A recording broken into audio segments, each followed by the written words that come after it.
Yes, bana, rasmi mechi ya Young Africans ni bure. I say meneja wa habari ya mawasiliano wa klabu ya Young Africans Ali Kamwe amesema mchezo wa marudiano ligi ya mabingwa Afrika kati ya Young Africans dhidi ya Silver Striker utakaochezwa Jumamosi ya Oktoba 25, 2025 utakuwa hauna kiingilio. Mechi ya maamuzi ya kupeleka Yanga hatua ya makundi ya ligi ya mabingwa msimu huu.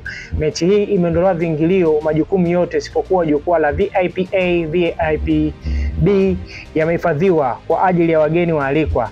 Kama amesema hayo leo Oktoba 21, 2025 wakati akizungumza na waandishi wa habari kuelekea katika mchezo huo.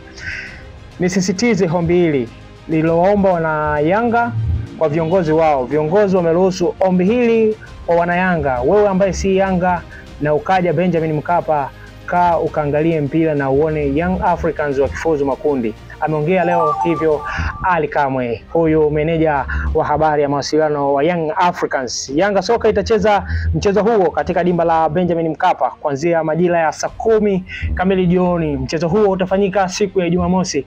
Bana, wana Yanga wote, mashabiki, mnakaribishwa kwenye mchezo huo ambao ni muhimu kabisa, ambao utawezesha Young Africans kufuzu kuendelea na hatua inayofuata ya makundi. Bana, hii ni Brown Media, endelea kuwa nasi, fuatilia updates mbalimbali, usikae mbali na channel hii, like, comment, share na usisahau kusubscribe channel yetu hii ili uwe wa kwanza kupata updates mbalimbali zikiwepo za michezo, burudani. Utakuwa umetisha kinoma noma.